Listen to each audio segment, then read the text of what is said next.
बहुत बढ़िया, मतलब ठीक सीख रहे हैं। देखिए इसको उस टाइम पे जब साउंड गया था, मैं ये बता रहा था, देखिए आप इनको ना सूत्रों के रूप में मत देखें, आप इनको ऐसे देखें कि आप जैसे वर्णमाला पढ़ रहे हैं। वर्णमाला आप सभी ने पढ़ी है, कैसा है, आप हर एक सूत्र को अलग अलग करके पढ़िए। एक्चुअल में वो लघु कौमुदी में साथ में लिखे हैं, लेकिन वो हैं अलग अलग ही। अ अलग है, ई अलग है, उ अलग है, और ना अलग है ना, क्योंकि वो वर्णमाला ही है। तो उसको कैसे पढ़ना है, अगर आपको सरलता से पढ़ना है तो अ ई उ न, है ना, या चाहे तो लास्ट वाले दो अक्षर जो हैं हर एक सूत्र के मिला दीजिए, अ ई उ न, री री क।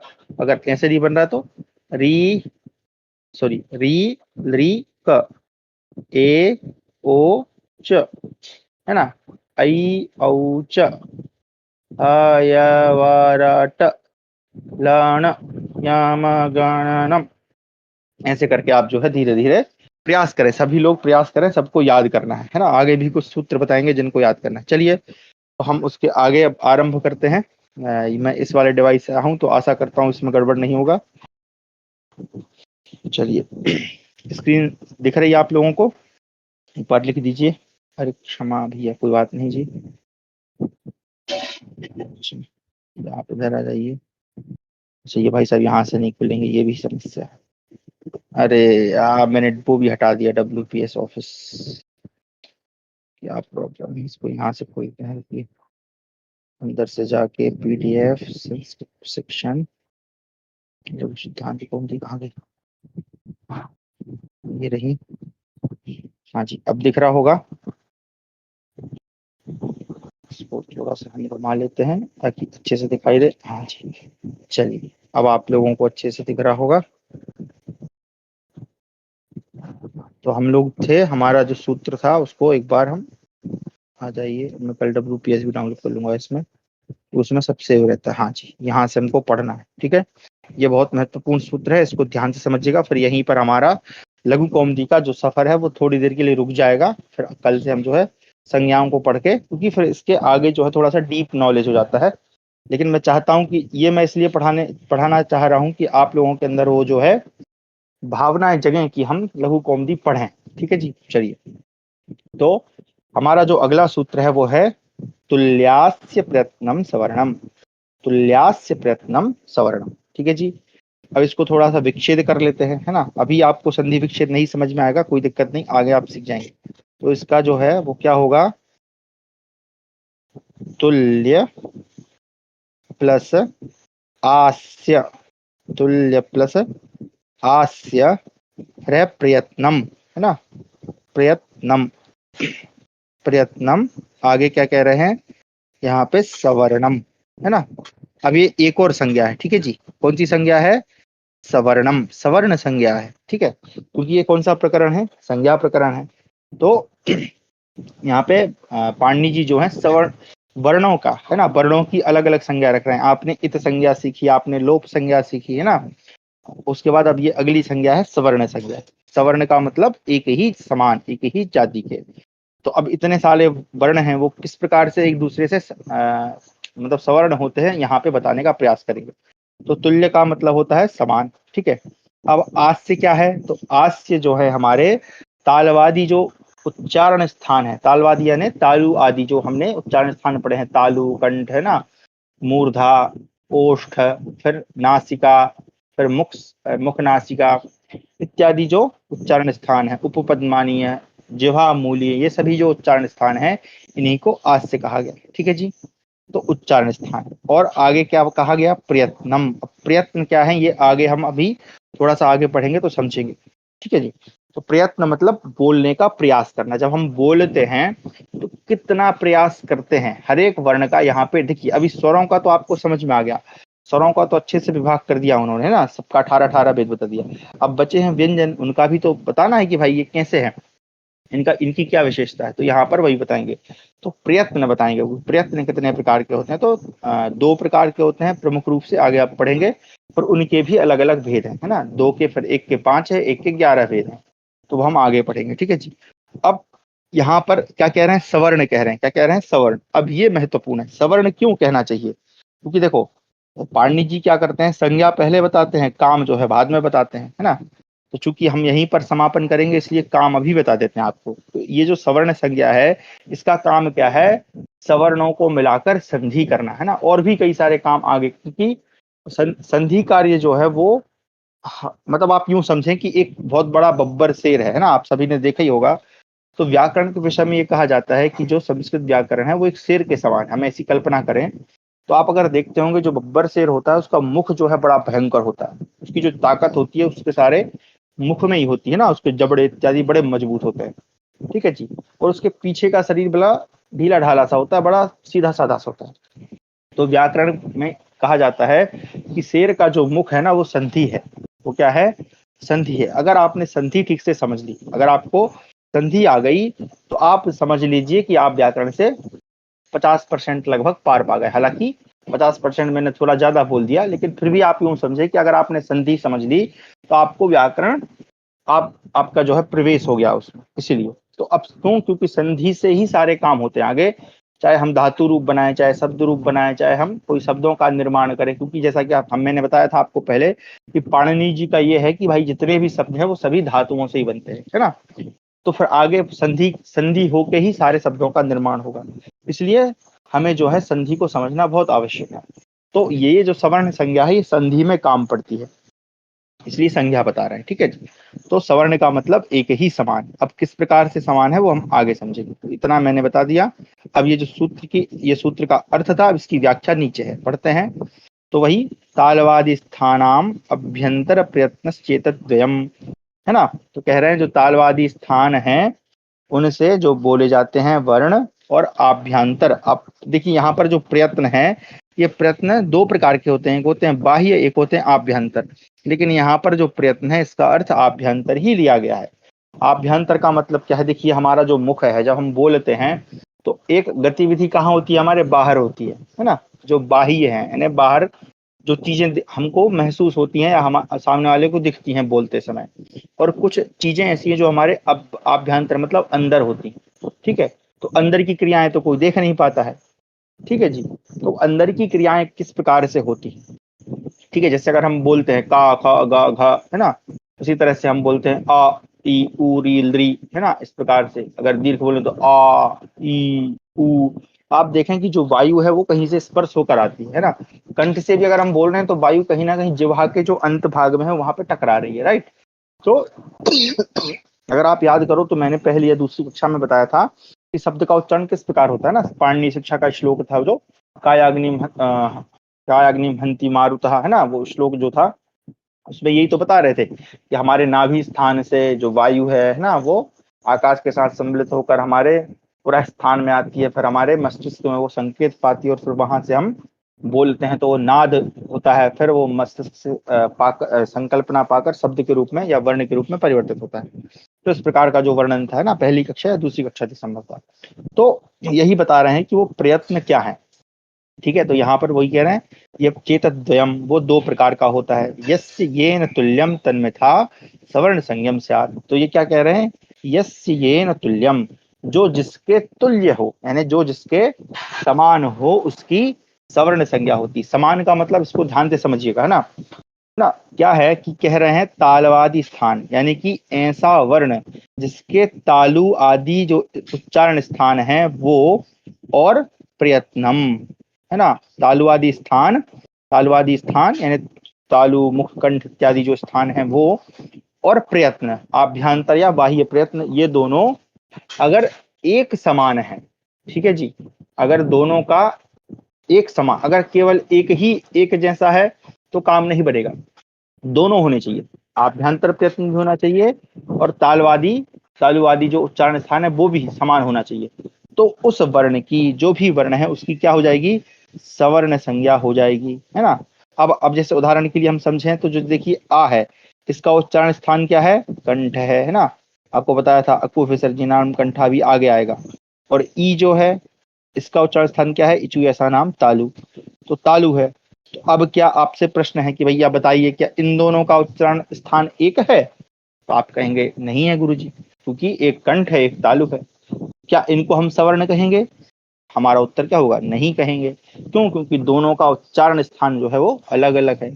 उसी तरह से आगे प्रयत्न जब हम पढ़ेंगे, अभी मैं बता नहीं रहा हूँ प्रयत्नों के विषय में, जब आगे पढ़ोगे तो आप समझ जाओगे कि ऐसा वर्ण जिसका आभ्यंतर और बाह्य, है ना, आप बाह्य को छोड़ दीजिए, आभ्यंतर को समझिए कि क्योंकि यहाँ पे आभ्यंतर ही कहा है ना, प्रयत्नम आभ्यंतरम, बाह्य को छोड़ दीजिए, बाह्य से उतना हमें उतना मतलब वो नहीं है, लेकिन आभ्यंतर प्रयत्न को समझ रहे हैं।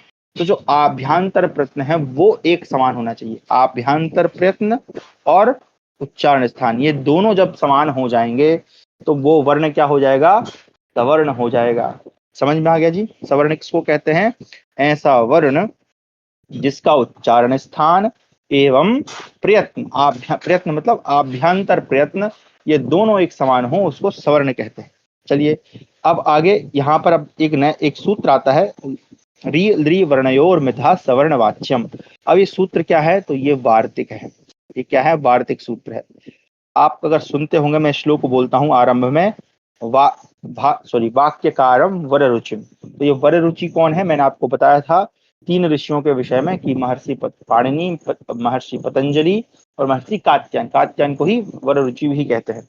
तो इन्होंने क्या करा है? वार्तिक सूत्र दिए। अब वार्तिक क्या है? तो वार्तिक सूत्र ऐसे हैं कि देखिए कि जो पाणिनि जी हैं, उन्होंने इतना महान ग्रंथ लिखा, लेकिन उसमें संभावनाएं हैं। अब उस समय के आप विद्वानों को देखिए कि वो किस प्रकार से लोगों को स्वीकार करते थे ना, कि महर्षि पाणिनि जी इतना महान ग्रंथ लिखा, इतनी बातें इतनी विद्वता के साथ उन्होंने लिखा, लेकिन ये पूरी संभावना है कि कहीं उनसे कोई ऐसी बातें हैं जो छूट गई होंगी, जो उन्होंने कह नहीं पाए हैं, या कोई कहीं कहते समय कोई चीज छूट गई है। तो उसको जो महर्षि कात्यायन है या वररुचि हैं, उन्होंने वार्तिक के रूप में कहा है। उन सूत्रों, उनको वार्तिक सूत्र में कहा है। और पाणिनि जी इतने महान हैं कि भाई उन्होंने उस चीज को स्वीकार करते हुए उन वार्तिकों को अपनी अष्टाध्यायी में स्थान दिया। तो ये उस समय के ऋषियों की थी। एक दूसरे से लड़ते नहीं थे। अगर किसी ने किसी, जैसे कोई महान व्यक्ति है आज के समय में अगर देखें, तो उसको अगर हम बोल दें कि भाई तुमसे ये गलती हो गई, ये तुमसे छूट गया है, तो वो लड़ने लग जाता है। अरे मैं तो इतना महान हूं, तुम मेरे को कैसे बोल सकते हो? मैंने इतना बड़ा ग्रंथ लिख दिया, मेरी इतनी बड़ी प्रसिद्धि है, तुम मुझे कैसे टोक सकते हो? मैं गलती कर ही नहीं सकता। आज आज के समय में लोग मानने को तैयार नहीं होते। ऐसे ही कई हम लोगों का भी स्वभाव ऐसा हो जाता है। लेकिन उस समय ऐसा नहीं था भैया। अगर हाँ हम हैं, ठीक है, हमने इतना बड़ा ग्रंथ लिखा, भगवान की कृपा से हमें, सरस्वती जी की कृपा से बुद्धि मिली, लेकिन हो सकता है गलती हो गई हो, तो उसको स्वीकार करते हैं। तो यहाँ पर भी ये जो वार्तिक सूत्र है, इसको उन्होंने स्वीकार किया। ऐसे और भी कई वार्तिक आगे आते हैं, ठीक है जी। बहुत सारे ऋषियों के वार्तिक हैं, एक ही ऋषि के वार्तिक नहीं। तो अब यहाँ पे क्या वार्तिक क्या बोल रहा है? री ली वर्णयोर मिथा सवर्ण वाच्यम, है ना। कैसे पता इसको, कैसे समझे? तो देखिए जो री है ना, री वर्ण है। अब आपसे प्रश्न है जरा, है ना, आप लोग लिखिएगा कि कितने लोगों को याद है, बिना कॉपी चेक किए। जो री है, इसका उच्चारण स्थान क्या है? जल्दी से लिखें। अच्छा, री का भी लिख दें और ली का भी लिख दें, इन दोनों का उच्चारण स्थान क्या है बता दीजिएगा।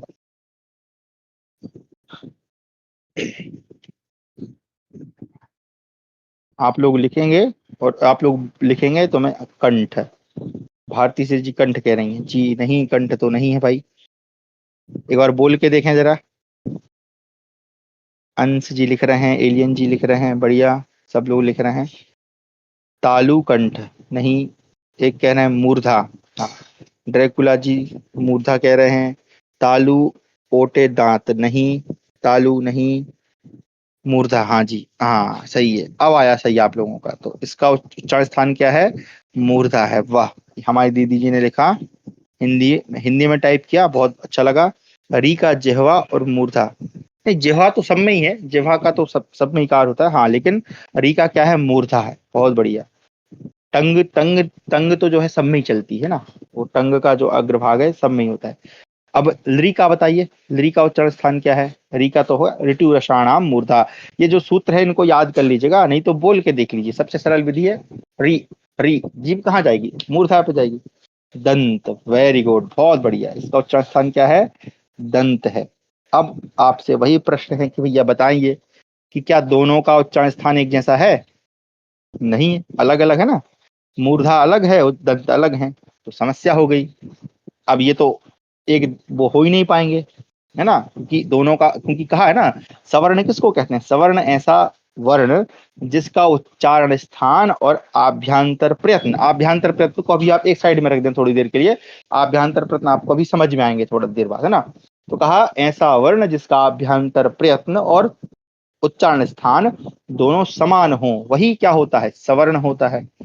अब लेकिन री और लृ तो सवर्ण नहीं है भाई, है ना, क्योंकि दोनों का उच्चारण स्थान अलग अलग है, समस्या हो गई। इसलिए यहाँ पर वार्तिक आता है कि री लृ वर्णयोर मिथा सवर्ण वाच्यम, यानी आपको री और लृ को सवर्ण मानना चाहिए, क्योंकि ये पाणिनि जी ने नहीं लिखा, ये किसने लिखा, उन्होंने लिखा, वर रुचि जी ने, कि भाई आप इसको क्या मानिए, सवर्ण ही मानिए। क्यों, क्योंकि ऐसा लोग का व्यवहार में है या वेदों में है। आप जैसे जानते हैं कि जो लृ का जो प्रयोग है वो प्रायशः वेदों में ही मिलता है, इसलिए उन्होंने कहा कि दोनों को सवर्ण माने। अगर सवर्ण नहीं मानेंगे तो क्या होगा, सवर्ण नहीं मानेंगे तो आगे का कोई भी काम नहीं होगा, संधि होगी नहीं, इसलिए इसको सवर्ण मानना। तो ये इसका वार्तिक सूत्र है, ठीक है जी।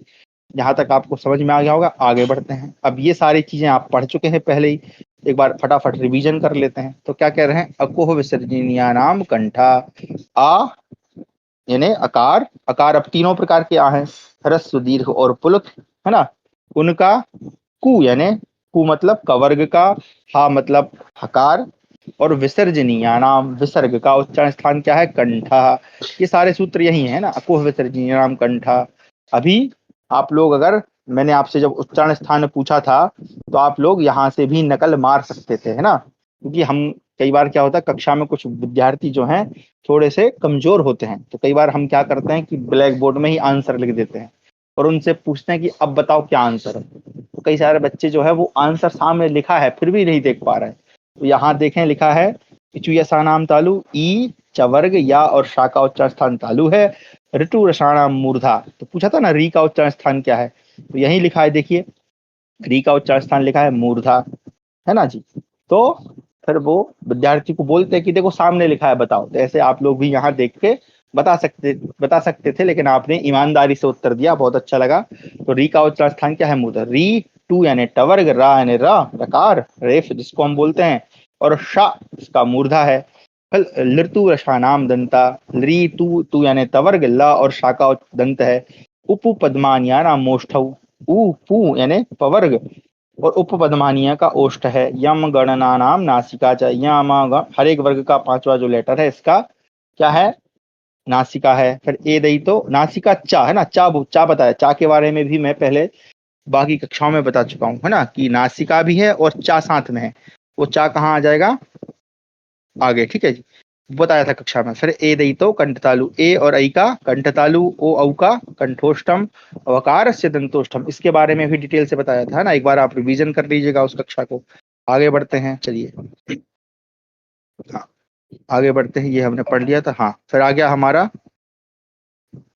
जिह्वा मूल्यस्य जिह्वा मूलम, तो ये भी बताया था जिह्वा मूल और जिह्वा मूल्य क्या है। अगर सॉरी का और खा के सामने क्या लगा हो, अर्ध विसर्ग लगा हो, तो ये जिह्वा मूल कहलाते हैं, है ना, उच्चारण बताया था। फिर नासिका अनुस्वारस्य, और जो अनुस्वार होता है, ये अनुस्वार की जो बिंदी है इसका क्या लिखा है, नासिका अनुस्वारस्य, अनुस्वार का केवल नासिका है। तो यहाँ तक आप पढ़ चुके थे पहले ही, है ना। अब यहाँ पे आगे हम आते हैं, यत्नो द्विधा, है ना, वहां लिखा है प्रयत्न और यहाँ लिखा है यत्न, दोनों में क्या अंतर है, कोई अंतर नहीं है, बात एक ही बात है। वहां पे उपसर्ग हो गया है ना, थोड़ा सा उसकी विशिष्टता बढ़ जाती है, लेकिन बात वही है। तो क्या कह रहे हैं, जो प्रयत्न है वो कितने प्रकार के हैं, द्विधा, द्विधा मतलब दो प्रकार के हैं, ठीक है जी। दो प्रकार के कैसे, अच्छा, तो आभ्यंतरो बाह्यश्च, आभ्यंतर है ना, आभ्यंतर मतलब अंदर, तो हमारे मुख के अंदर उच्चारण करते समय जो अंदर का जो भाग है वो आभ्यंतर, और बाह्यश्च, बाह्य का मतलब होता है बाहर, है ना, बाह्य, बाह्य लिख दीजिए इसको, है ना, हिंदी में लिखना चाहे तो आप यत्न कितने प्रकार का है, यत्न, है ना। अगर इसका आप क्या करेंगे, वर्ण विच्छेद करेंगे, तो देखिए ता बड़ा दिख रहा है ना, ता बड़ा दिख रहा है मतलब ता कैसा है, आधा है, और ना कैसा है, पूरा है ना।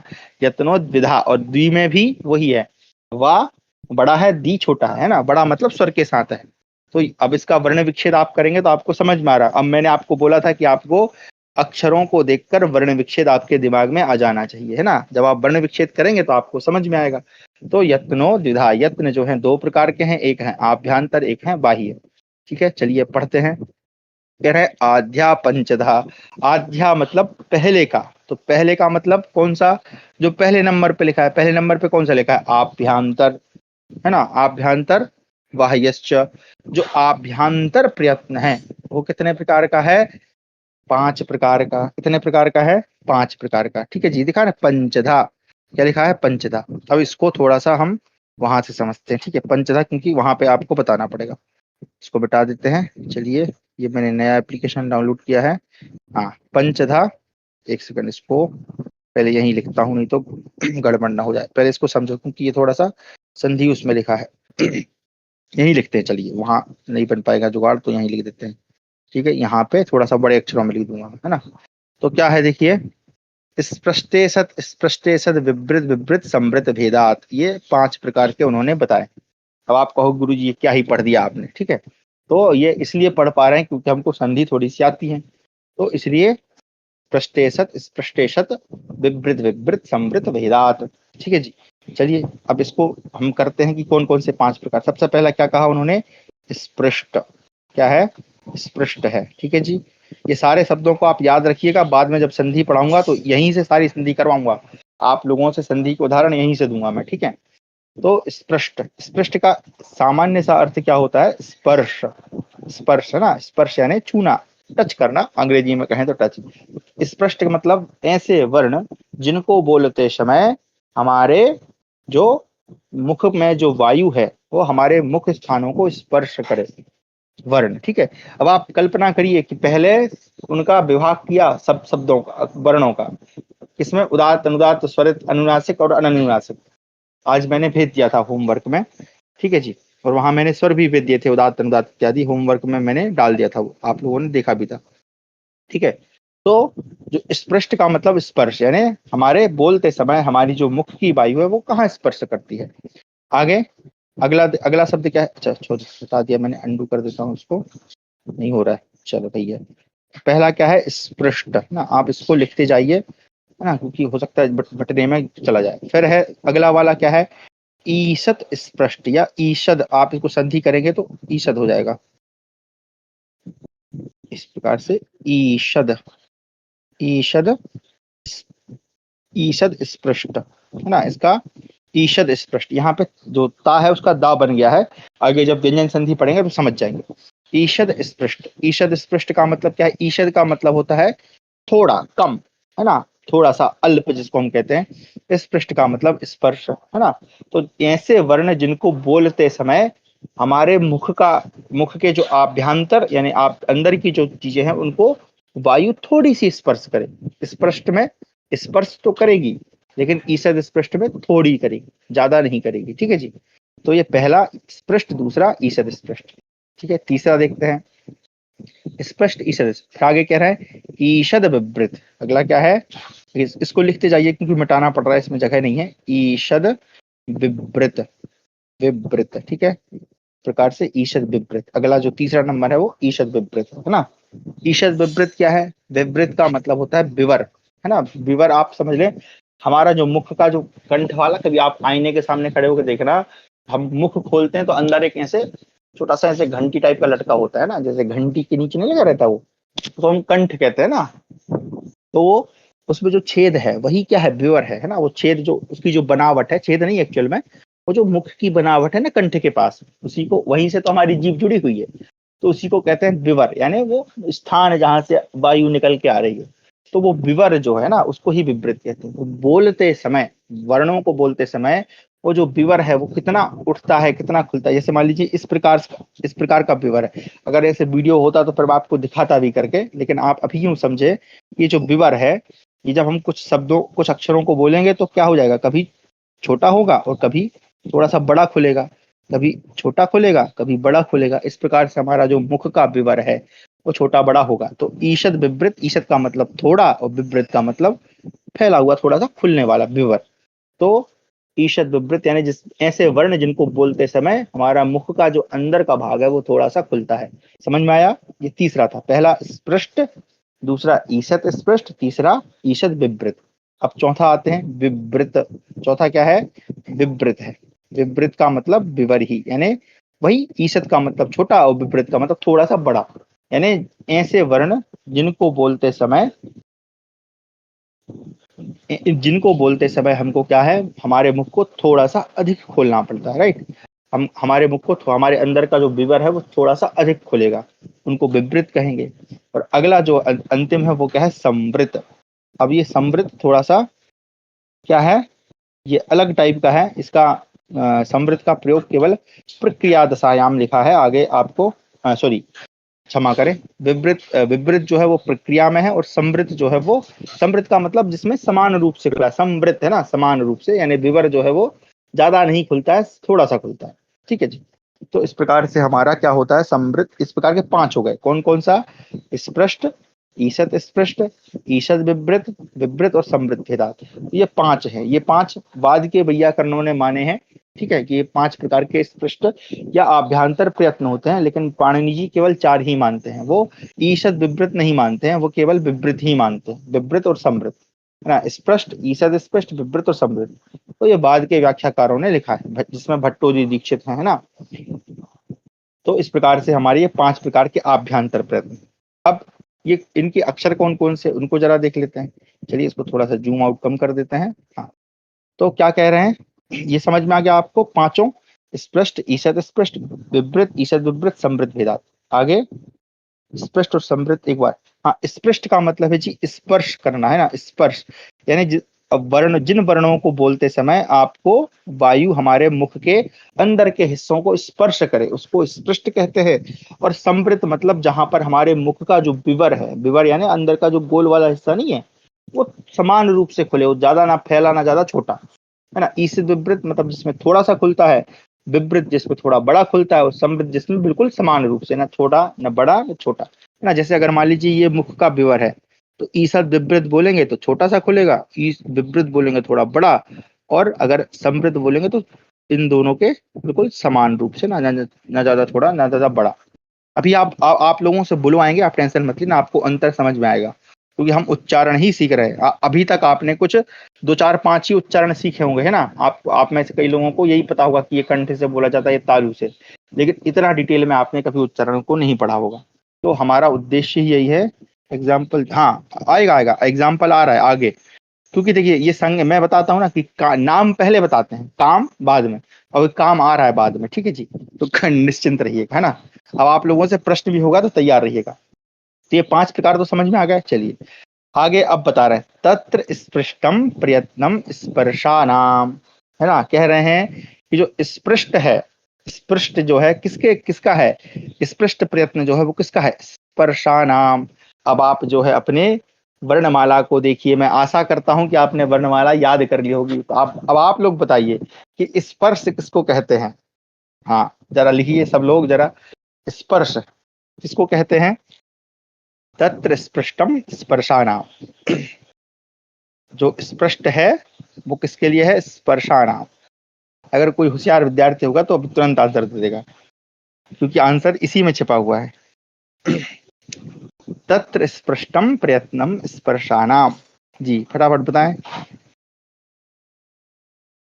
कचट तप, ठीक है बहुत बढ़िया। कवर्ग जी, और आगे और 2 4 लोग लिखें जरा, जो इधर उधर घूम रहे हैं।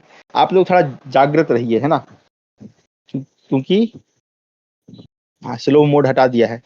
चा का कवर्ग टू चवर्ग, अच्छा ये 2 ही वर्ग लिए हैं इन्होंने, बहुत बढ़िया। हल, अरे वाह, ये तो उत्तर बिल्कुल अलग ही था, बहुत बढ़िया। हल, हल यानी हल प्रत्याहार। हाँ भी, हाँ हाँ भी है, ठीक है जी। चलिए बहुत बढ़िया। अभी देख रहा हूँ सही उत्तर नहीं है, कवर्ग टू पवर्ग। हाँ अभी पार्थ जी ने सही किया। अरे चीटिंग मत करो भाई, पहले जो बोल दिया वही मान्य होगा, है ना। चलिए लेकिन सही है, अच्छी बात है, आपने सुधार किया, बहुत बढ़िया।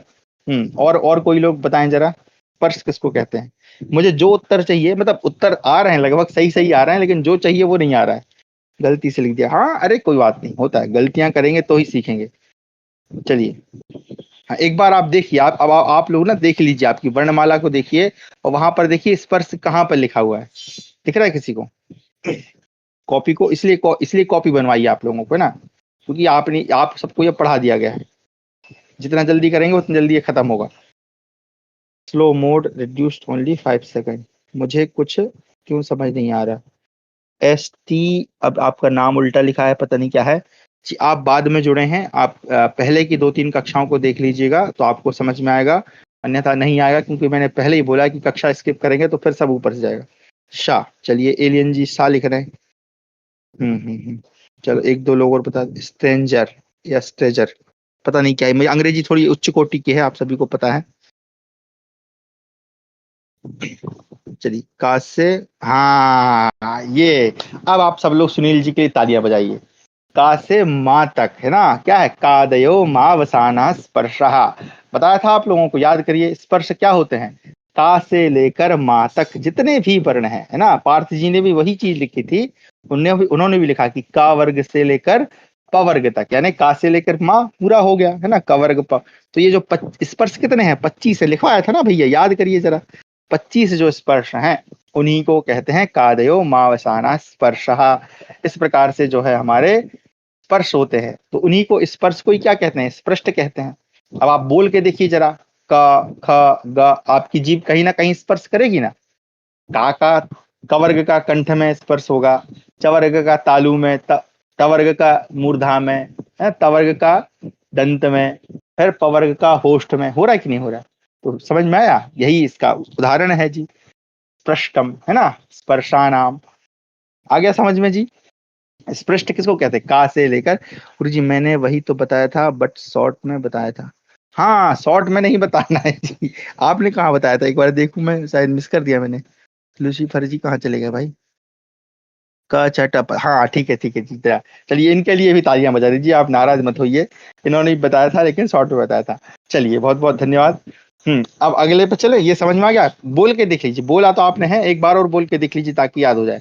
चलिए, ईसत स्पष्टम अंतस्थानाम। अब क्या कह रहे हैं, ईसत स्पष्टम अंतस्थानाम। अब जो पहले बोलेगा वो विजेता। अंतस्थ किसको कहते हैं, जल्दी बताइए। अंतस्थानाम, क्योंकि आपको पढ़ा चुके हैं भाई, है ना। अंतस्थानाम, अंतस्थ जो वर्ण है उनका क्या है, ईसद पृष्ठ है। बस कल की क्लास देखनी है ओल्ड क्लासेस में, हाँ जी। और पहले देख लीजिए। यार अला, वाह वाह वाह वाह, क्या बात है गरुण जी, आप सबसे प्रथम है, आपके लिए मैं तालियां बजाता हूँ। अंतस्थ किसको कहते हैं, यार अलावा। इसका क्या, यार अलावा क्या है, अगर कोई प्रत्याहार बता दे तो 2 बार ताली बजाएंगे। यार अलावा क्या है, कौन सा प्रत्याहार है, प्रत्याहार बताइए। वहां पे लिखा भी है अंतस्थ के साथ में। हाँ जी, क्या लिखा है बताइए। यण, है ना, क्या है, अब मैं नहीं, हाँ भारती श्री जी ने बताया, इनके लिए भी आप लोग थोड़ा सा उनकी प्रशंसा कर दीजिए। यण, हाँ यण प्रत्याहार कहाँ से कहाँ तक बनेगा, याद करिए। हाँ प्रत्याहार क्यों पढ़ाए थे, इसलिए पढ़ाए थे, है ना। कहाँ से बनेगा, या वरट के, वरट के, या से, या, हा छोड़ दिया, या वरट, टा का, हट गया, फिर क्या है, लण का, है ना, बन गया यण। तो है वरट के हाथ से, सॉरी है वरट के या से, लण के ना तक, ठीक है, तो क्या बन गया यण। तो यण में क्या क्या आ गया, या वर आ गए चारों, यही है यण, अंतस्थानाम यण। अब आपको वहां समझ में आया होगा वर्णमाला में कि यण क्यों लिखवाया था, ठीक है जी। और अंतस्थ क्यों लिखाया था, क्योंकि अंतस्थ को बोलते समय हमारी जो जिह्वा है वो हल्का सा स्पर्श करती है। आप बोल के देख लीजिए, चलिए एक बार बोलते हैं, ठीक है। इचू ऐसा नाम तालु था ना, चलिए पहले चा बोलिए, च, छ, जा, जीभ जा रही तालु में। अब बोलिए या, चा में जितनी ऊपर उठती है या में उतनी नहीं उठती है, एक बार करके देखिए, बोल के देखिए, थोड़ा धीरे से, है ना, ऐसे प्रयोग करिए।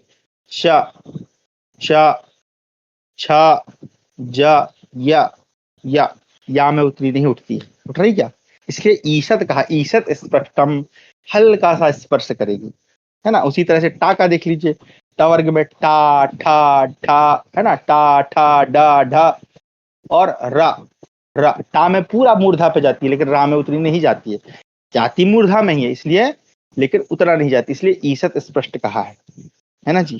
तो इस प्रकार से हमारा जो है ईशत स्पष्ट है। अब मुझे लग रहा है आपको समझ में आ रहा है। चलिए अगला जो है, अगला ये लिखा है, अब मैं इसको पढ़ नहीं रहा हूं, अगर आपको स्क्रीन पे, अच्छा आप लोग चैटिंग कर रहे हैं तो स्क्रीन पे क्या ही देख रहे होंगे, खैर चलिए अब स्क्रीन पे देखिए आप लोग। अरे वाह, वाह गरुण जी वाह।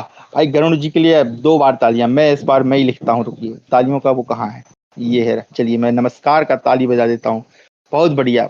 बिना बता ही उन्होंने बता क्या लिखा है, ईसद व्रतम ऊष्माणाम, ऊष्मों का, ऊष्मा का क्या है, ईसद विव्रत है। ईसद विव्रत मतलब थोड़ा सा खुला हुआ। ऊष्म क्या है, अच्छा ऊष्म का प्रत्याहार बताओ, ऊष्म का प्रत्याहार कौन बताएगा। शा हा लिखा है, प्रत्याहार कौन सा है ये, बताया था वहां पे। हाँ जी, चलिए आज थोड़ा आनंद आ रहा है क्योंकि आप सब लोग इंगेज हो रहे हैं, बहुत बढ़िया। हाँ ऊष्म, ऊष्म का प्रत्याहार क्या है, सल, वाह। क्या गरुण जी, अच्छा सुनील जी ने लिखना वही चाहा लेकिन उन्होंने सी एच लिख दिया, कोई बात नहीं, इसलिए मैंने बोला था कि आप लोग हिंदी में थोड़ा टाइपिंग करिए। हाँ श और हा, लेकिन तीनों का उच्चारण अलग है ना, उच्चारण शा शा सा, तो सल, इसको क्या कहते हैं सल। अब सल कहाँ से बनेगा, सर के सा से हल्के, एक सेकंड रुकिएगा, 1 मिनट रुकिएगा, एक आवश्यक फोन आया है, जब तक आप लोग जो हैं अ, एक बार इनको बोल के देखिएगा ना, 1 मिनट रुकिएगा, 1 सेकंड मैं इसको थोड़ा म्यूट कर दूं, बहुत आवश्यक फोन है, सर का ही फोन है।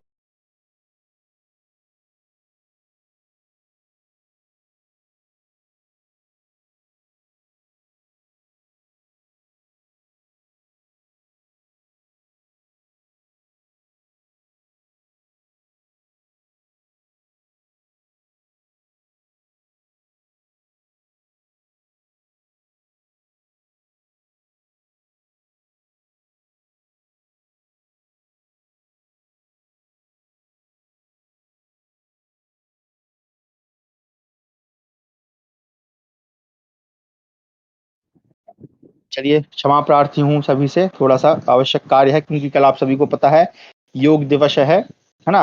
और योग जो है हमारी सनातन संस्कृति है, अंतर्राष्ट्रीय योग दिवस है।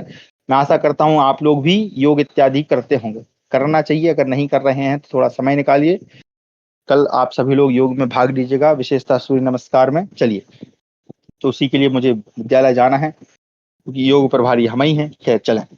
तो अब क्या हो गया, ई सद विव्रत ऊष्माणाम, ऊष्माणाम यानी सल, सल यानी श श ह, ये 4 वर्ण है उसमें, ठीक है जी, है ना। तो 4 वर्ण कैसे हैं, एक बार बोल के दीजिए, ई सद थोड़ा सा खुलेगा, श, है ना, जो विवर है वो आप, अब अंदर का तो नहीं दिखता हमको, लेकिन अगर आप थोड़ा सा अनुभव करेंगे तो आपको समझ में आएगा कि जो अंदर का विवर है वो थोड़ा खुलता है, श श श ह श श स ह, हल्का सा खुलता है, विवृत, ठीक है जी। चलिए आगे, अब अगला जो है विवृतम स्वराणाम। अब स्वराणाम तो आपको पता ही है, स्वर कितने हैं हमारे, टोटल 9 स्वर हैं, है ना, 5 ह्रस्व और 4 संयुक्त हैं। हालांकि हमने अलग अलग उसको दीर्घ, उस दीर्घ को मिलाकर भी पढ़ा था, तो उस प्रकार से हम 13 मान के चल रहे थे क्योंकि वो सामान्य आज की वर्णमाला में, लेकिन पाणिनि जी के अनुसार तो 9 ही है, 5 ह्रस्व हैं और 4 संयुक्त हैं, ए ऐ ओ औ, है ना, इस प्रकार से। तो जो स्वर हैं, जो जितने भी स्वर हैं, सभी का उच्चारण करने में विवृत कहलाता है। क्या कहलाता है वो, विवृतम। आप बोल के दिख लीजिए स्वरों को, आ, ई, उ, री, री, ए, आई, ओ, औ, आपके अंदर का विवर जो है, हाँ अच, वाह क्या बात, इस बार भौमिक जी के लिए तालियां बजा दें, भौमिक जी ने तुरंत लिख दिया, स्वर क्या है, अच, आई जोड़ के आ से, आई ओज के जा तक, बहुत बढ़िया, क्या बात। चलिए बहुत आनंद आ रहा है, आप लोग ऐसे ही जागृत रहते हैं तो हमको भी लगता है अच्छा। चलिए, तो इस प्रकार से हमारा क्या हो गया, हमारे स्वर हो गए विवृत, समझ में आ गया। अब आते हैं संवृत पे, ये बहुत विशेष है, इसको अच्छे से समझिएगा। इस हालांकि उतनी डिटेल में नहीं जाऊंगा, लेकिन फिर भी थोड़ा समझाने का प्रयास करता हूँ। देखिए क्या है, ह्रस्वस्यावर्णस्य प्रयोगे संवृतम, जो लिखा है ह्रस्वस्या प्रयोगे, सॉरी ह्रस्वस्य अवर्ण, यहाँ पे इसका विकसित करेंगे तो ह्रस्वस्य प्लस अवर्ण, अवर्ण, अवर्ण मतलब आकार, जो ह्रस्व आकार है ना, जो ह्रस्व आकार है, प्रयोगे संवृतम, प्रयोगे यानी प्रयोग करने में, उसको बोलते समय, जब हम, देखिए बाकी स्वरों को छोड़ दीजिए, जो बाकी स्वर हैं, है ना, दीर्घ आ, ई, उ, री, ली, ये सभी के दीर्घ ए ऐ ओ औ, जितने भी स्वर हैं, ये सभी क्या है, विवृत हैं, आ भी विवृत है, आ भी क्या है, विवृत है। लेकिन जो ह्रस्व आ है वो प्रयोगे संवृतम, जब उसका प्रयोग करेंगे बोलेंगे तो वो संवृत है।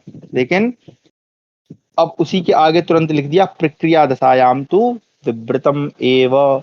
इसकी थोड़ी सी अलग व्याख्या अष्टाध्यायी के आधार पे है, मैं उसमें नहीं जाना चाहूंगा। लेकिन आप यूं समझें कि इसमें एक समस्या आ रही है। वो समस्या ये है कि भाई देखो, क्योंकि क्या बोला है, सवर्ण किसको कहेंगे? सवर्ण किसको कहेंगे जिसका उच्चारण स्थान और आभ्यंतर प्रयत्न एक समान हो, तो सवर्ण होगा, नहीं तो नहीं होगा। तो वहां पर क्या होता है कि जो ह्रस्व आ है उसको जब प्रयोग करेंगे, केवल बोलेंगे, प्रयोग मतलब जब उसको बोलेंगे तो समृत मानना है, और जब प्रक्रिया करेंगे यानी जहां संधि इत्यादि में उसको उपयोग करेंगे तो विपरीतम एव। तो आप यूं समझें, आप इसको शॉर्ट एंड स्वीट में बोलें तो जो ह्रस्व आ है यानी चूंकि वो भी स्वर है तो वो भी क्या है, विवृत ही है। बस ज्ञान के लिए आप यूं समझ लें कि जब प्रयोग करते हैं तब उसको समृत कहते हैं, बस इतना सा। तो इस प्रकार के 5 हमारे आभ्यंतर प्रयत्न हो गए। स्पृष्ट, ईसद स्पृष्ट, ईसद विवृत, विवृत और समृत। समृत क्या है कि जब ह्रस्व आ का प्रयोग करते हैं तो बोलते समय समृत होता है, बाकी जितनी भी प्रक्रियाएं होंगी, संधि समास प्रत्यय जो भी हम करेंगे आगे, सब में ह्रस्व आ केवल विवृत ही कहलाएगा। तो इस प्रकार से जो है, हाँ बाकी सबका विवृत है, सिर्फ ह्रस्व आ ही समृत है, बाकी सभी स्वर जो है विवृत है। ठीक है जी, समझ में आ गया। चलिए अगला जो है हमारा सेगमेंट है, क्या है, बाह्य प्रयत्नस्त्व एकादशधा। अब जो बाह्य प्रयत्न है, बाहर वाले जो प्रयत्न है यानी जहां पर बोलते समय हमारे बाहर के कुछ अंग या बाहर के कुछ वायु इत्यादि का उपयोग किया जाता है वर्णों को बोलते समय, उनको यहाँ पे बता रहे हैं। तो वो कितने बता रहे हैं? एकादशधा। एकादश का मतलब होता है, देखिए ये क्या बता रहे हैं, प्लीज लुक इनटू इट। ये यहाँ पे भेज दिया इन्होंने। अच्छा हाँ ठीक है जी, बात इसको देखते हैं अपन अभी। हाँ तो क्या कह रहे हैं, सॉरी, कितने प्रकार के हैं? एकादश। देखो संस्कृत में जो संख्या है उनका भी अपना एक विशेष महत्व है। एकादश का मतलब एक, एकादश का अगर हम करें तो 1 और 10 कितना होता है? 11 है। संख्या भी विशेष प्रकार, संख्या भी आपको पढ़ाऊंगा, टेंशन मत लेना, आपको संख्या भी सीखनी है संस्कृत की, ठीक है? क्योंकि हमारे रामायण महाभारत इत्यादि में संख्याएं आती हैं, महाभारत में तो लाखों करोड़ों की संख्या है, ठीक है? तो एकादशधा, एकादशधा मतलब 11 है। तो जो बाह्य प्रयत्न है वो कितने प्रकार के होते हैं? 11 प्रकार के। आप लिख लीजिए उसमें नोट, बाह्य प्रयत्न कितने प्रकार के हैं भैया? 11 प्रकार के, ठीक है? प्रयत्न, देखिए इतने बड़े बड़े सूत्र है कि एक दिन में एक ही सूत्र आधा भी नहीं हो पाता है ना। तो बाह्य प्रयत्न कितने प्रकार के हैं? एकादश। अब कौन कौन से हैं तो एक बार पढ़ लेते हैं। विवार, संवार, श्वास, नाद, ओष, अघोष, अल्प प्राण, महाप्राण, उदात्त, अनुदात्त और स्वरित चेती। तो उदात्त, अनुदात्त और स्वरित, इनसे तो आप परिचित हैं। इन तीनों से अब कितने बचे? 1 2 3 4 5 6 7 और 8, 8 और 3 कितने हो गए? 11। तो ये 3 से तो आप परिचित हैं। उदात्त किसको कहते हैं? बोलते समय जब हमारा अंग गात्र आदि जो है ऊपर से बोला जाए तो उदात्त, नीचे से बोला जाए अनुदात्त, और सामान्य रूप से बोला जाए तो स्वरित। ये उच्चारण के भेद है, ठीक है जी। अच्छा, उदात्त, अनुदात्त और स्वरित किसके भेद होते हैं? केवल स्वरों के होते हैं।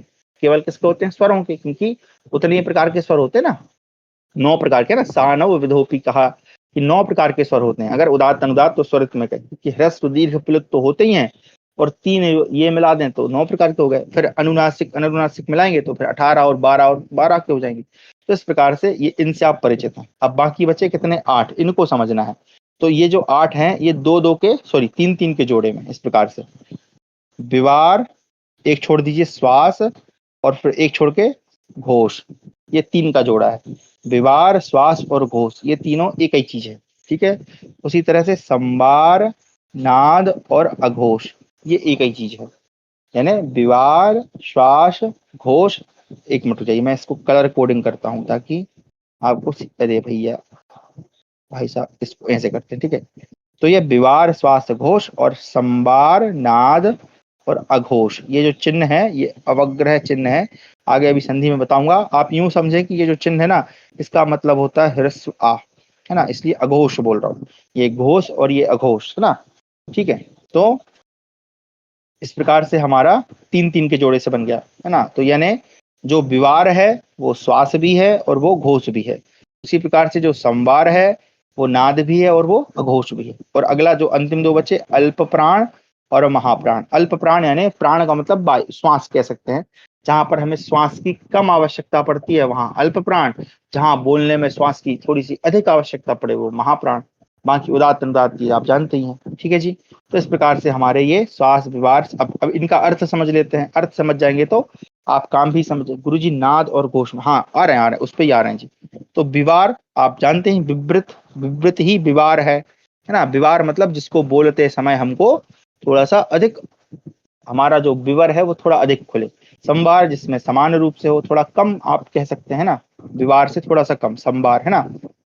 श्वास, श्वास आप जानते ही हैं, श्वास मतलब जहां पे श्वास की आवश्यकता अधिक पड़े। और अब आता है नाद और घोष, उसी में आपका प्रश्न भी है, नाद में क्या है। नाद में क्या होता है, स्वर निकलता है, स्वर आता है, ठीक है जी। और घोष में क्या होता है, मतलब दोनों लगभग एक जैसे ही है, ठीक है। थोड़ा सा अंतर यह है कि नाद में थोड़ा सा स्वर आता है हमारा और घोष में उतना नहीं आता है। घोष में केवल हम कैसे आपको बताऊं, जैसे देखिए अगर आपको उदाहरण मैं दूं, देखिए अभी, हाँ जैसे ढोलक मान लीजिए, ढोलक बजा रहे हैं तो नाद होता है ना, नाद, तो बजा रहा है जोर जोर से बज रही है ना, तो ढम ढम ढम ढम, ये इस प्रकार का क्या है, नाद है। और घोष मतलब जब आप देखते हैं ना वैसे गोल गोल बजाते हैं, घूम घूम घूम घूम ऐसे करते हैं। मतलब नाद में ये है कि हमको श्वास की आवश्यकता है, मतलब आपको समझाने के लिए बोल रहा हूँ। और घोष में श्वास की आवश्यकता नहीं है, यूं समझे आप, है ना, कि नाद को श्वास के साथ बोलना है और घोष को श्वास के साथ नहीं बोलना है। ये समझाने के लिए, मतलब जैसे ढोलक बजा रहे हैं तो उसमें एक जब स्वर निकलता है ना, बजाते समय, ठोकते समय टक टक टक ऐसे निकल रहा है, तो वो नाद है। और घोष क्या है, जब उसको ऐसे हाथ ऐसे गोल गोल घुमाता है ना बजाने वाला, तो एक अजीब तरह का साउंड निकलता है, उस प्रकार का घोष। अघोष क्या है, अघोष जिसमें शब्द नहीं है ना। और इसी प्रकार से इन दोनों में थोड़ा सा अंतर है, ठीक है। इसको और मैं आगे उदाहरण से स्पष्ट करूंगा। आप अभी देखो, मैं देखो क्या है ना, वही है कि जो बोल रहे हैं श्रद्धा भक्ति पूर्वक मान लो, क्यों, क्योंकि इसका जो विवरण है वो आगे आता है। अभी ईसत स्पष्ट विवृत क्या थे पता ही नहीं था, लेकिन जैसे ही हमने आगे पढ़ा हमको सब समझ में आ गया। ऐसे ही अब थोड़ा सा धैर्य रखेंगे तो आगे आपको समझ में आएगा कि ये क्या है। चलिए पढ़ते हैं क्या है। हाँ जी, अब प्रश्न है सब आप सभी से। खरो विवारा श्वासा अघोषा, कॉफी खोल लीजिए। और कॉफी में जहां आपने अय्योन इत्यादि जो 14 सूत्र लिखे हैं उनको खोल के रखिए, क्योंकि इस बार गिनती पूछूंगा, ठीक है। थोड़ा सा समय आपका लूंगा। क्या बोल रहे हैं, खरो, खरो मतलब खर प्रत्याहार। कौन सा प्रत्याहार, खर प्रत्याहार। कहाँ से बनेगा, खा फा चटत चटताओ से सर के रा तक। अब आपको क्या करना है, खर प्रत्याहार में कितने अक्षर हैं जरा गिन के बताइए फटाफट। अगर किसी को याद होगा तो वैसे उंगली पे गिन लेगा, ठीक है। तो क्या है, खरो विवारा श्वासा अघोषाश्च। ये खर को याद रखिएगा, 12। अरे भाई गड़बड़ है मामला, जरा देखें। अरे चार तो बिल्कुल नहीं। एलियन जी मुझे लगता है आप या तो आनंद लेना चाहते हैं या आप समझना नहीं चाहते हैं, थोड़ा सा प्रयास करिए, आप अच्छे से मेहनत कर पाएंगे मुझे लगता है। चार तो बिल्कुल नहीं, खर में चार कैसे हो सकते हैं। मैं आपसे यहाँ वर्ण विच्छेद नहीं पूछ रहा हूँ, आप एक बार वो जो 14 सूत्र हैं उनको खोलिए, है ना। खर, खर में कितने वर्ण हैं, गलती से 12 हो गया जी जी। चलिए अभी आप सबके साथ देखते हैं क्या है खर। 33, अरे 33 कैसे हो गया भाई, 33 तो बिल्कुल नहीं हो सकते। 16, चलिए कुछ संख्या बड़ी अंश जी की, बढ़िया। चलिए एक काम करते हैं, प्रत्यक्ष किम प्रमाणम, यानी प्रत्यक्ष को क्या प्रमाण की आवश्यकता है, ऊपर ही चलते हैं। आपके सामने खर देखना है ना, खर प्रत्याहार, ठीक है। चलिए भैया खर प्रत्याहार देख लेते हैं। प्रत्याहार कैसे बनता है, सूत्र का पहला अक्षर और अंत का अक्षर। चलिए यहाँ से है ना, स्टार्ट करते हैं। कहाँ से, खर बोला ना, खर कहाँ से बनेगा, खा फा चटत चटताओं से सस्तर के रा तक गिनते हैं। खा, फा, है ना, ठीक है। छा ठा ता, चा टा ता, का पा, शा हो गया जी। इतना है, कितने हैं वर्ण देखिए, खा एक, फा दो, छा तीन, ठा चार, था पांच, चा छह। अब मैं इकट्ठे गिन लेता हूँ, ऐसे बोलूंगा टाइम लगेगा, खैर चलिए। 1 2 3 4 5 6 7 8 9 10 11 12 13। कितने वर्ण है टोटल, 13 वर्ण है। क्योंकि जो अंतिम हल है उसको नहीं गिनना है, अंतिम हल की क्या है, इत संज्ञा है, इस संज्ञा से लोप हो जाता है, केवल प्रत्याहार निर्माण के लिए है। तो टोटल कितने वर्ण है, 13। चलिए बहुत बढ़िया। अब वर्णमाला में जरा देखिए, वर्णमाला में देखिए कौन कौन से वर्ण है ना। वर्णमाला में देखें जरा आप ध्यान से, मुझे आपको बताना है कि ये वर्ण जो है कौन कौन से नंबर के हैं। देखिए सा श तो आपको समझ में आ गया, ये सल में से 3 है केवल हा को छोड़कर, है ना। हा को छोड़ दिया वहां से। अब बाकी जो है वो कहाँ कौन कौन से वर्ण है, क्योंकि आपको वर्णमाला सही समझाना है मुझे। आपको बताइए जी, या कपाय का या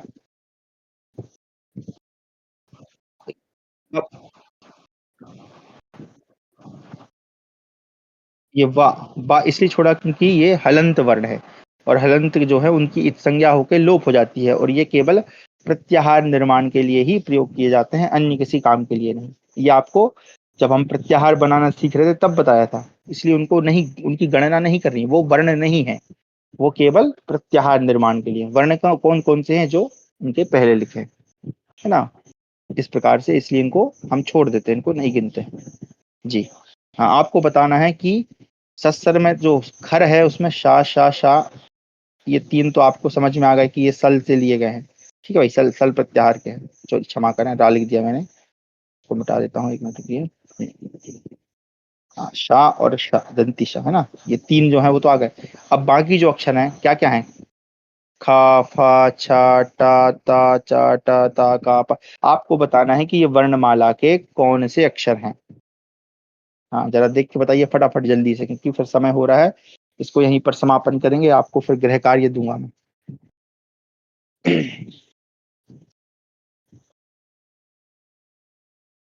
बता नहीं रहे हैं भाई, मेरा इंटरनेट तो नहीं चला गया।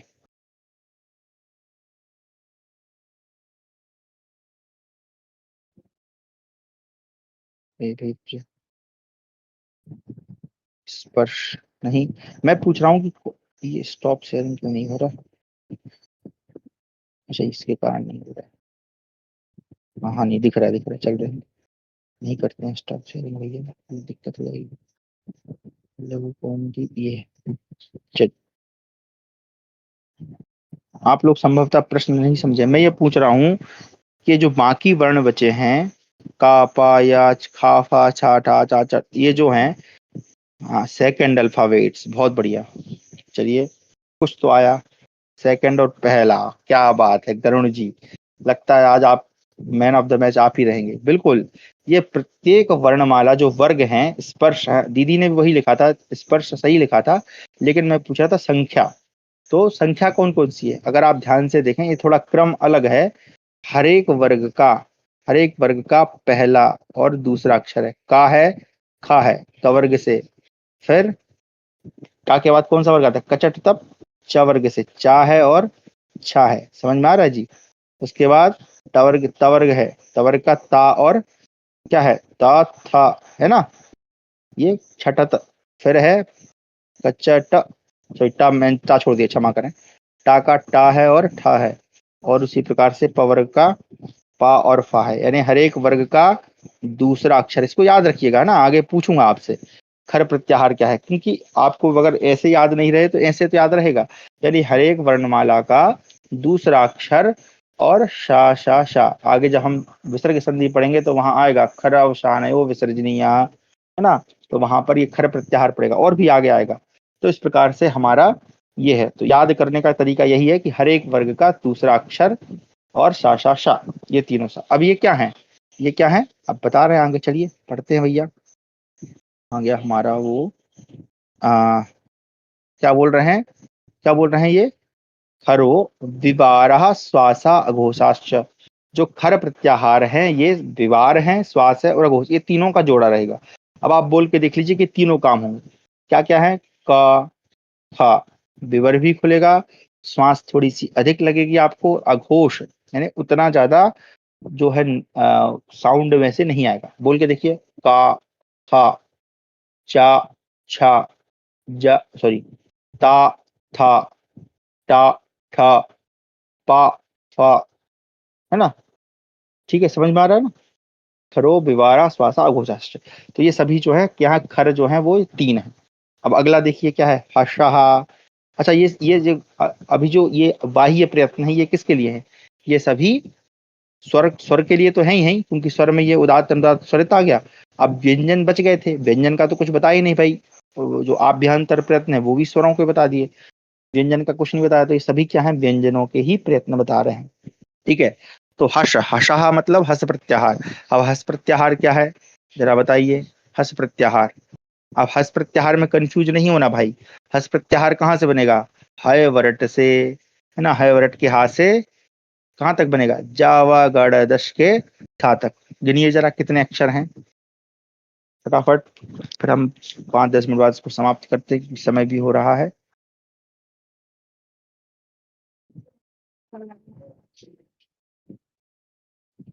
हाँ जी, 20, क्या बात है, बहुत बढ़िया, बहुत फास्ट, इस बार आपने सही गणना की है। एलियन जी के लिए, भैया एलियन जी के लिए तालियां बजाएं, क्योंकि सबसे पहले उन्होंने ने आंसर दिया है।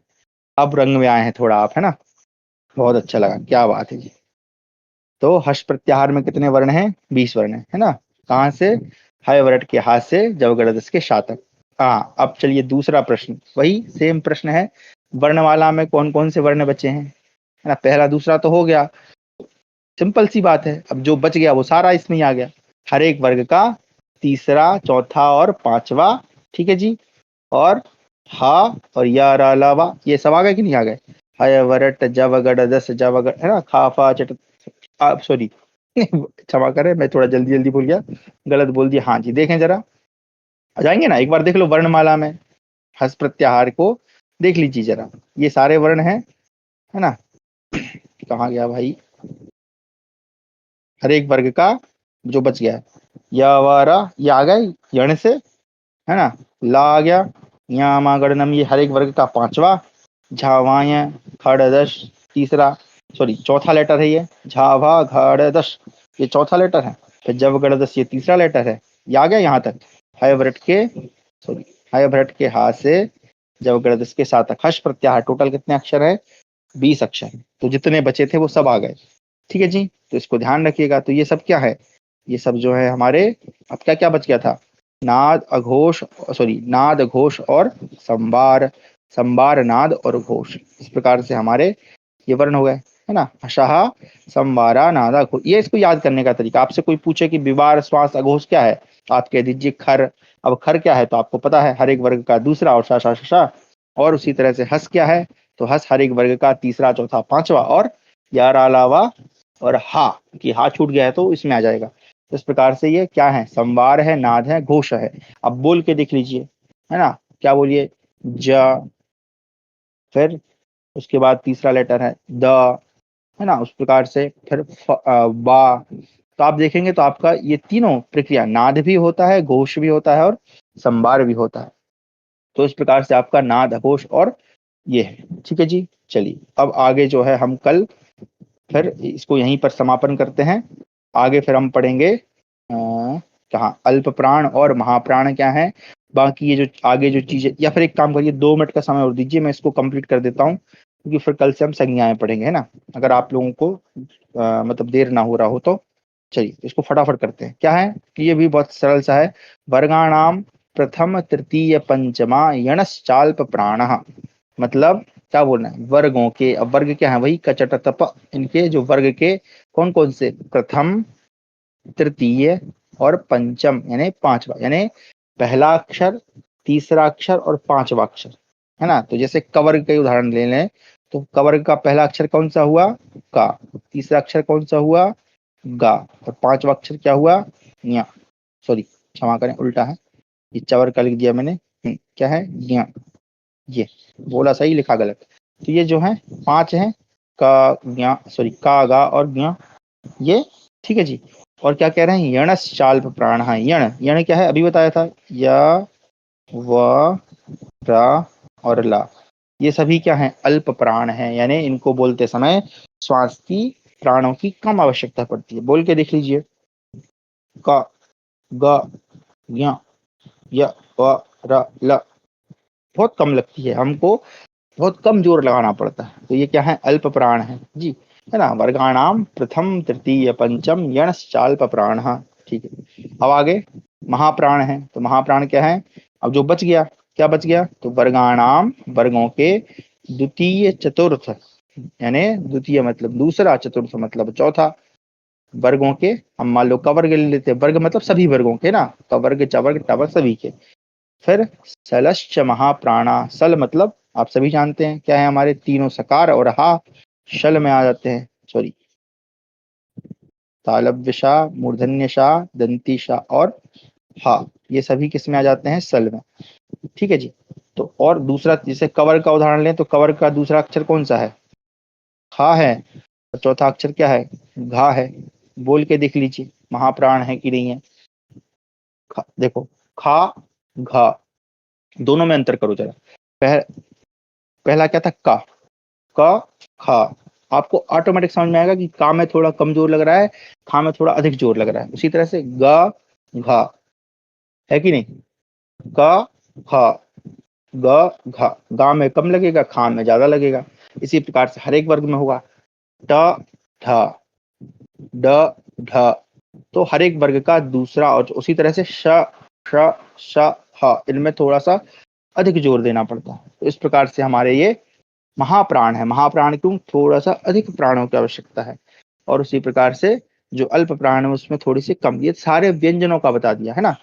तो इस प्रकार से हमारा अल्प प्राण और महाप्राण, उसके बाद आप ये सभी व्याख्याएं पहले पढ़ चुके हैं, एक बार फटाफट स्पष्ट कर देते हैं इसको। ठीक है, क्या है जी, देखते हैं।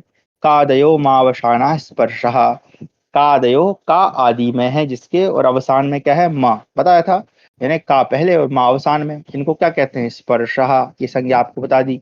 स्पर्श किसको कहते हैं, का से लेकर माँ तक।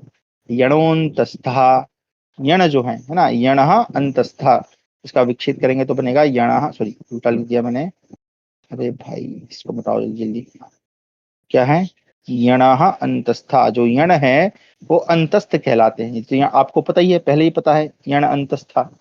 ठीक है, जो यण है वो अंतस्थ हैं, उनको अंतस्थ भी कहते हैं, वो यण भी कहते हैं। उसके बाद सल ऊष्माण, सल को ऊष्माण भी कहते हैं। ठीक है जी। फिर आगे ये अचह स्वराह, जो स्वर है उनको अच कहते हैं। फिर आगे आता है क्या हमारा, काख, है ना, काख, ये वही, यहाँ से आ जाते हैं नीचे, इति कखाभ्याम प्रागर्ध विसर्ग सदृशौ जिह्वा मूलिया।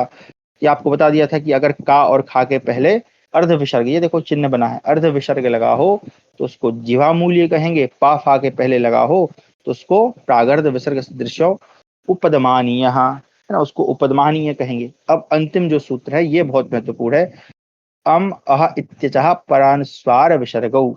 ये क्या कह रहे हैं इसको समझिएगा, ये आपको मैं बता चुका हूं लेकिन समझिएगा। यहाँ पे हालांकि अम और अह लिखा है क्योंकि सारे स्वरों को लिखने का कोई मतलब ही नहीं था, इतने सारे स्वरों को कहाँ लिखते, इसलिए उन्होंने केवल आ स्वर लिखा। तो क्या कह रहे हैं, इत्यचः, इत्यचः इति अचः, यानी जो अच है यानी स्वर हैं, परानुस्वार विसर्गौ, यानी क्या मतलब हुआ कि जो अनुस्वार, अनुस्वार यानी ये ऊपर वाली बिंदी, ये दिख रही है आपको, ये वाली बिंदी है ना, अनुस्वार, इस प्रकार से। और विसर्गौ, विसर्गौ मतलब चूंकि दो हैं तो दो विसर्गौ, है ना, दो द्विवचन में कहा अनुस्वार विसर्गौ। तो कहा कि जो अनुस्वार है और ये विसर्ग हैं, अचह इत्यचह परह, मतलब ये परह मतलब बाद में, यानी कि ये जो अनुस्वार और विसर्ग हैं ये केवल और केवल अच के बाद ही आए, यानी स्वरों के बाद ही आए। अब आप याद करिए, आप जो है वर्ण विच्छेद करते हैं, एक किसी दीदी ने जो है या किसी हमारे भ्राता ने संबंध इसका जो है विच्छेद किया था। ठीक है, ये हिंदी का ही शब्द है संबंध। तो अब वो ये कह रहे थे कि सर हम जो है ये सा के ऊपर बिंदी क्यों नहीं रख सकते, हमको आ के ऊपर ही बिंदी क्यों रखनी है। तो उसका उत्तर ये है कि अनुस्वार और विसर्ग हैं वो केवल अच यानी स्वरों के बाद ही लगते हैं, व्यंजनों के साथ में नहीं लगते। इसलिए यहाँ पे सा के ऊपर बिंदी नहीं होगी, बल्कि कहाँ पर होगी, आ के ऊपर होगी। आ गया समझ में। तो ये हमारा अम अचाह। अब यहाँ पे अम अच अम आह लिख के इन्होंने उदाहरण के रूप में इत्यचाह कहती है, अचा मतलब सभी स्वरों के साथ। अब चाहे वो ए हो, आई हो, ओ हो, औ हो, है ना, दीर्घ आ, दीर्घ ई, कुछ भी हो, ई आ ई उ रील री, इन सभी में ही विसर्ग और अनुस्वार इन स्वरों में ही लगेंगे, अन्य व्यंजनों में नहीं लगते हैं। यानी लगते मतलब कि उनके साथ में नहीं आते हैं, उनको जब विच्छेद करेंगे तो उनके स्वरों के साथ ही लिखना है। आप इस प्रकार से नहीं लिख सकते, का और हलंत लगा, हलंत मतलब कि वर्ण आधा है, वो व्यंजन मात्र है। अगर हलंत नहीं लगाऊंगा तो वो स्वर हो जाएगा, तो क्या होगा फिर यहाँ पे अनुस्वार लगाएंगे तो ये क्या है, गलत है। इस प्रकार से अनुस्वार नहीं लगेगा, है ना। केवल किस में लगेगा, अगर मान लीजिए यहाँ पे मैं विसर्ग तो लगा दूं लेकिन यहाँ पे हलंत लगा है तो ये भी क्या है, गलत है। तो इस प्रकार से इस सूत्र की हमारी तुल्यास्य प्रयत्नम की व्याख्या थी। अब कल की कक्षा में हम जो है कुछ जो जरूरी और भी संज्ञाएं हैं जो यहाँ पर नहीं है, आगे हैं इसके, उनको जानेंगे कि उनका क्या क्या काम है। फिर हमारा कल जो है शब्द रूप और धातु रूप से भी परिचय रहेगा, है ना। अगर संभव रहा तो वहां पे हम वचन विभक्ति इत्यादि को भी समझेंगे। यहीं पर हमारा जो लघु सिद्धांत कौमुदी है इसका परिचय यहीं पर समाप्त करते हैं। आगे इसके जो जो जरूरी सूत्र होंगे उनकी व्याख्या हम करते रहेंगे। आगे अणुदित सवर्णश्च प्रत्यय इत्यादि और भी कई सारे सूत्र है ना, ये सुप्तिगंतम पर, ये 3 संज्ञाएं बेसिकली हम कल पढ़ेंगे, है ना। ये इसी के सूत्र है ना। संज्ञा प्रकरण यहाँ पे इति संज्ञा प्रकरणम ये समाप्त हो जाता है। तो ये संहिता संज्ञा, संयोग संज्ञा और पदम संज्ञा, ये पद संज्ञा भी हम कल जानेंगे। तो आज की कक्षा में हमने जो तुल्यास्य प्रत्यम सवर्णम है इसके विषय में पढ़ा कि कौन से वर्ण जो है सवर्ण कहलाते हैं और सवर्ण करना क्यों आवश्यक है। अगर सवर्ण नहीं करेंगे तो आगे कोई भी काम नहीं बनेगा। स्वरों के क्या सवर्ण हैं और व्यंजनों के क्या सवर्ण हैं। इस प्रकार से हमारी कक्षा थी। तो आपका जो भी प्रश्न या विचार है सादर आमंत्रित है। इसको अगर नहीं समझ में आ रहा हो तो 1-2 बार और देख। कौहु को गुरुजी ये उच्चारण कौहु कौहु होगा, कौहु। हाँ, अरे उच्चारण बताया तो आपको। का है, अब आप वर्ण विच्छेद करिए ना इसका। का, औ और विसर्ग का उच्चारण किस प्रकार होता है। हकार अर्ध हकारा, है ना। हर अर्ध हकारा सदृशम विसर्ग आधे हकार के समान कौहु, इस प्रकार से। होमवर्क गुरुजी इतना सब ध्यान रखकर उच्चारण करना पड़ेगा। जी हाँ। ये सबसे महत्वपूर्ण है कि उच्चारण ही शुद्ध करना है। हम देखिए हम भी बोलते हैं फ्लो में। अब आप कल्पना करिए कि उस समय जब हमारे गुरुकुल रहे होंगे कितना विशेष ध्यान देते होंगे उच्चारण इत्यादि पे। इसलिए तो हमारे वेद आज तक सुरक्षित हैं। कभी समय रहा तो आपको बताऊंगा कि वेद क्यों सुरक्षित हैं। उनका उसका कारण है उसके जो 8 विकृति पाठ है। एक सनातन देवील जी के उसमें वीडियो भी पड़ा है, अगर पुराना है तो संभवतः कभी देख लीजिएगा। 8 प्रकार के विकृति पाठ है। इसलिए जो कहते हैं ना कि भाई हमारा जो एक वो हमारे दूसरे जो पक्ष के लोग हैं वो कहते हैं ना कि हमारा जो ग्रंथ है कभी नहीं बदला, लेकिन कई लोग उसको प्रूव कर चुके हैं कि भाई बदल गया है ना। हमने ये बीआर की स्ट्रीम में ही सुना है। तो अब बाकी हमारे ग्रंथ क्यों नहीं बदले उसका कारण है, कभी समय रहेगा आपको बताएंगे कि क्यों नहीं बदले, उदाहरण के सहित बताएंगे, ठीक है जी। वो 8 गुरु जी। हाँ आगे, ग्रह कार्य क्या है गुरु जी। ग्रह कार्य वही है जो आज नहीं हो पाया, यानी कि अब आप समझिए ग्रह कार्य आपका थोड़ा बड़ा है ना। और मैंने बताया कि 3 प्रकार के विद्यार्थी होते हैं। आप सभी उत्तम विद्यार्थी हैं। तो गृह कार्य यही है आपका। आपको माहेश्वर सूत्रों को याद करना है, आपको वर्णमाला को याद करना है, ठीक है जी। प्रत्याहारों का रिवीजन करना है आपको कि प्रत्याहार किस प्रकार बनते हैं। जितना पढ़ाया है उस सब का रिवीजन करना है, ठीक है जी। अब आज शुक्रवार है, कल शनिवार है, रविवार को हम अवकाश रखेंगे। तो सोमवार के दिन मैं आपको 2 दिन का समय देता हूँ। जितना पढ़ाया है सबका अच्छे से रिवीजन कर लीजिएगा। सोमवार को आपसे सबसे पूछूंगा भी और आवश्यकता पड़ी तो लिखवाऊंगा भी। अभी आप लोग सब चैटिंग लिख रहे थे तो मैं आशा करता हूँ सभी ईमानदारी से बिना कॉपी देखे लिख रहे होंगे। तो आपका बहुत कुछ तो क्लियर है, तो नहीं होगा वो सोमवार को जान लेंगे। तो जितना पढ़ाया सबका रिवीजन करना है। उनके ग्रंथ है तो मैं कई भी साबित कर सकता हूँ। हाँ वो चलिए आप एक्सपर्ट होंगे उसके। न्या और न्या इसका देखिए, न्या न्या एक बार बताया था मैंने। आप ऐसा करें, एक तो पहली बात तो ये नासिका है, ठीक है। और नासिका के साथ अब आप उसको याद करिए ना, नासिका च, तो यहाँ जो है वो कहाँ का है, तालु। यानी आप आपकी जिह्वा को तालु की तरफ ले जाइए और नासिका से बोलिए कि च वर्ग है, न्या न्या। और गा क्या है, यहाँ क्या है, किसका, कवर्ग का है। कवर्ग का उच्चारण स्थान क्या है, कंठ है। कंठ से और नासिका से ज्ञा, कंठ पे जोर दीजिए, नासिका ज्ञा ज्ञा ज्ञा ज्ञा, ठीक है जी। ऑटोमेटिक सही हो जाएगा। क औ अह, नहीं ये गलत है, गलत है। जो विसर्ग है वो औ में ही लग जाएगा। क्यों लग जाएगा, क्योंकि देखिए अगर स्क्रीन दिख रहा है तो मैं आपको बता देता हूँ। यहीं पे क्या होगा, कहू अगर आप विच्छेद कर रहे हैं कहू तो क्या होगा, का प्लस औ। अब जो औ है ये भी तो स्वर है ना जी, ये अलग से थोड़ी ना कोई है, ये भी स्वर है। तो स्वर के साथ ही विसर्ग लग जाएगा, तो यहीं पे लग जाएगा विसर्ग। का प्लस औ कऊ हो जाएगा। हाँ गरुण जी ने लिख के भेज दिया, बहुत बढ़िया। तो इस प्रकार से हमारा बन जाएगा, है ना, का प्लस औ, क्योंकि औ भी तो स्वर है। तो स्वर ऐसा है नहीं कि भाई वो स्वर नहीं है, उसको स्वर तो कह ही रहे हैं पर चलिए जी, सबका धन्यवाद जुड़ने के लिए। और मुझे नहीं लगता ऐसा कोई किसी का विशेष प्रश्न है। कक्षा को हम यही शांति पाठ के साथ समापन करते हैं। होमवर्क आपको बता ही दिया गया। अच्छा, इसको बंद करना पड़ेगा। चलिए भैया, शांति पाठ के साथ समापन करेंगे। चलिए सभी लोग दोहराएंगे। ओम सर्वे भवन्तु सुखिनः, सर्वे सन्तु निरामयाः, सर्वे भद्राणि पश्यन्तु, मा कश्चित् दुःखभाग् भवेत्। ओम शांति शांति शांति। आप सभी का धन्यवाद। कल इसी समय पर दोबारा जुड़ेंगे। सभी को नमस्ते। हर हर महादेव।